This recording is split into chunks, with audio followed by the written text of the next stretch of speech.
इहे कहब कि अहाँ कनी एक रत्ती छोट छिन, अहाँ अपन एक रत्ती अपना संक्षेप जी में अपना बारे में कनी अहाँ अपन जगह हाँ चाहे हॉस्पिटल जी हॉस्पिटल में अहाँ छी जी कनिक जी छोट हाँ संक्षेप में। जी हमर नाम निमिषा दास अछि से तऽ सबके बुझल हैत।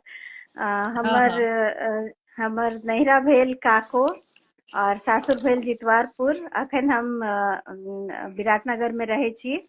हमर पढ़ाई भेल यऽ पटना के बुद्धा डेंटल कॉलेज से। हम BDS ओही ठाम से केने छी और हाँ अखन हाल हम मतलब कोशी हॉस्पिटल में गवर्नमेंट हॉस्पिटल में जॉब कर रहल छी। ओकर अलावा अपन हमर एतऽ प्राइवेट क्लिनिक अछि अपन, ओहिमे काम करै छियै जी। विगत 18-19 वर्ष से एहिठाम कर रहल छी, प्रैक्टिस कर रहल छी जी। ओ, हाँ चलो बहुत हाँ सुंदर परिचय अछि आवाज अहाँके, बहुत जी सुंदर। बहुत जी सुन बहुत सुंदर परिचय। अहाँ जेना कि डेंटिस्ट छियै जी आ मुंह के स्वच्छता तऽ सबसे प्रथम छै। जी स्वच्छता जे कि ई तऽ एकदम होबाक छै, एकदम अति आवश्यक चीज छै जे अगर अहाँ जी केकरो सँ शरीर के सबसे फर्स्ट हाँ एंट्री सब चीज के मुंह से शुरू होय छै हाँ जी। हाँ, एकदम जी एकदम एकदम एकदम ताहि दुआरे तऽ एकदम सबसे बेसी जरूरी। सबसे बेसी जरूरी हम बुझे जी छी डेंटिस्ट दांत मतलब दांत छै ने, हम बुझे छी सबसे ज्यादा काम करे छियै ई हाँ चीज। नहीं हाँ नहीं जाने छियै अपन सबके मतलब सबके नॉर्मली अपन सबके जे छै ई इम्हर के जे सबके धारणा छै ओहिमे लागे छै कि एतेक दांत छै एकटा दूटा निकलिए जेतै तऽ की फर्क पड़तै, जे सबके सोच होइ छै सच में। मतलब कीड़ा लागल दर्द होइया निकालि कऽ फेंक देबै की फर्क पड़ै छै, लेकिन एक एकटा दांत के एतेक इम्पोर्टेंस छै जे हम सब चाहे छियै कि लोग बुझै। लेकिन मतलब अखन अखन हम एकटा और चीज में ऐड करला चाहे छी। हम रीना दी के बतेने छलियै ओहि दिन, अखन Nepal dental association Morang branch के हम उपाध्यक्ष सेहो छी। तऽ अखन के हमर सबके जी अखन के बहुत हमर बहुत सबके बहुत जे सुंदर। जी अखन के हमर सबके जे ई नया जे बनल अछि ग्रुप जे बनल अछि नया एग्जीक्यूटिव कमिटी, हमर सबके एकदम सबसे फर्स्ट इएह छै एकदम सोच कि हमरा सबके एकदम जागरूकता आने के है लोग सब में, कि मतलब लोग बुझे कि ओरल हेल्थो एकदम जरूरी छै। ई जागरूकता आननाइ हमर सबके सबसे फर्स्ट एकदम ध्येय छै एहि बेर के। तऽ हम सब एकदम ओहिमे लागल छियै कि उ चीज कनी बेसी फैलै, कि लोग बुझे कि एक एकटा दांत एकदम इम्पोर्टेंट छै, मुंह के स्वस्थ रखनाइ एकदम इम्पोर्टेंट छै। ई नहीं सोचे के चाही कि अच्छा एतेक छै एकटा चलि गेल तऽ कोई बात नहीं छै, ओहि पर कनी विशेष ध्यान दै के जरूरत। कहलखिन है जे हम बचपन से दांत पर बहुत ध्यान दै छलहुँ तैयो हमरा दांत के प्रॉब्लम भऽ गेल, क्वेश्चन नंबर 1। और दोसर की जी जे जांच में जे झंझनाहट होइ छै जी और जी जी सनसनाहट होइ छै ओ हाँ किया होइ हाँ छै हाँ और ओकर की जी करबाक चाही, जे जी जी तत्काल के जी उपाय में जे किछु बता देबै जे मान लिअ कि तुरंत हॉस्पिटल नहीं जा पाबै लेकिन बहुत दर्द जी करत तऽ ओ की जी कऽ सकै छथिन। हाँ देखियौ दाँत के एकटा तऽ पहिल बात जे अहाँ कहलियै कि बहुत ध्यान राखै छियै तखनो किछु किछु कोनो कोनो चीज की होइ छै जेनेटिक्स होइ छै कोनो ओ कोनो मे। हाँ मतलब खुद हमर एकटा साथी छलैया जे दिन भरि ब्रश करिते रहै छलैया, हम जखन BDS पढ़ि रहल छलहुँ तखने ओ भरि दिन ब्रश करैत रहै छलै, लेकिन ओकर कतेक दाँत में कीड़ा लागल छलै, ठीक छै ने। तऽ आब केकरो केकरो कनि दाँत में भीतर से कैल्शियम के कमी होइ छै, तेकरा कारण से जल्दी में लागे छै कीड़ा, ठीक छै ने। तऽ ओ हाँ कोशिशो कऽ कऽ बहुत एकदम पूरा खत्म नहीं कऽ सकै छियै, ठीक छै ने। तऽ ओकर उपाय इएह छै कि अगर अहाँके कनिके जहाँ देखाई पड़ैया कि ओहिमे भऽ रहल छै प्रॉब्लम, तखने अहाँ ओकर उपाय करू। एकर अलावा अहाँ ध्यान दियौ अपन खान पान के सेहो, इहो सबके ध्यान दियौ। मीठ चीज के एकदम कम उपयोग करू, कनिको मीठ खाइ छी तऽ साफ राखू, ठीक छै ने। जेना जे नॉर्मल चीज करे के छै उएह छै, लेकिन कनि विशेष ध्यान दै के छै ओहि में। और ओकर अलावा कनिको अगर कीड़ा लागि रहल यऽ तऽ ओकर तुरंत भरि दै से बढ़े नहीं छै, प्रॉब्लम नहीं होइ छै। उ चीज सब ध्यान दे के छै। एकर अलावा अहाँ अपन कैल्शियम D3 के जांच कराओ। अगर अहाँ के लागैया कि कैल्शियम लेवल सब कम छै तो ओकर अहाँ सप्लीमेंट लऽ सकै छियै। पानी वाह। खूब पियो। हाँ, पानी खूब पियो, मतलब मुंह भीजल रहे।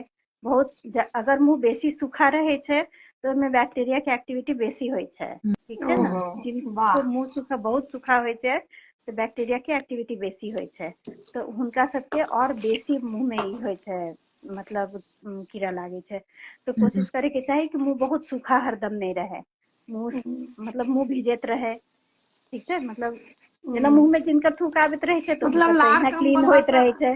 लार जी, कम लार बनला कम से बनला से बैक्टीरिया, सेहो होइ छै। जी जी होइ बैक्टीरिया छै। कम भ जाय छै, अथी जी, बैक्टीरिया के बढ़ जाइ इफेक्ट छै। बढ़े जी छै, जी, बढ़ जैसे जाइ कि छै। मुंह के प्रॉब्लम हाँ, बढ़े छै। जेना सही। नॉर्मली जब लार आबैत रहे छै ना तो उ तो धुआइत रहल, ठीक छै। लार के इहो काम एकटा होइ छै कि मुंह के बैक्टीरिया के धुआइत रहे छै। उ तो धुआइत रहल तो एकठाम उ बैस के नहीं रहल तो उ बढ़ल नहीं। लेकिन जब नहीं उ धुआइत रहल तो उ जतऽ बैसल ओतऽ बैस के अपन काम करैत रहल, तो ओकर काम की छै, खराबे काम उ करे छै, तो खराबी करऽ लागे छै। तो से छै। तो उ जब हटि, मतलब जब अब अपने आप नहीं भऽ रहल यऽ तो कनि पानि बढ़ाओ, से छै। विटामिन सी के जे चीज, विटामिन सी जे फल फूल में होइ छै ओ सब चीज के उपयोग कनि बेसी। ओनाहियो मुँह ला विटामिन सी बहुत फायदा के चीज होइ छै, उ सब चीज के उपयोग करे के चाही। मतलब जेना संतरा छै, नेबो छै, आंवला छै, ई सब टाइप के चीज, खट्टा फल सब जे होइ छै उ सब में बहुत मात्रा में विटामिन सी होइ छै। उ सब चीज कनि खाय के चाही, उ सब बहुत फायदा करे छै। जी दीदी जी। पूछलखिन हँ कि हम रात में गर्म पानी में हल्दी जी दे के कुल्ला करे छी, जी। तो कोई दिक्कत तो नहीं अछि? मतलब नहीं, कोनो खराबी नहीं छै। हल्दी सबके बुझल छै, हल्दी तो एकदम नीक फायदा के चीज छै, एंटीसेप्टिक चीज छै, तो सब कोनो खराबी नहीं छै। लेकिन हमरा लगे बहुत लॉन्ग समय तक यूज करे से भ सकै छै ओकर कनी मनी दाग पड़ सकै छै दांत पर, लेकिन ओइसे कोनो खराबी नहीं होइ छै, कोनो खराबी नहीं हेतै। खाली कनी मनी दाग बैस सकै छै तो ओहो कोनो खराब चीज नहीं छै, ओइसे कोनो दिक्कत नहीं हैत किछो। लेकिन यूज कर सकै छै, ओइसे कोई दिक्कत बहुत नहीं छै। सुंदर। बल्कि ओकर बदले अहाँ नून दऽ कऽ कुल्ला कऽ सकै छियै, ओ और बेसी फायदा करत।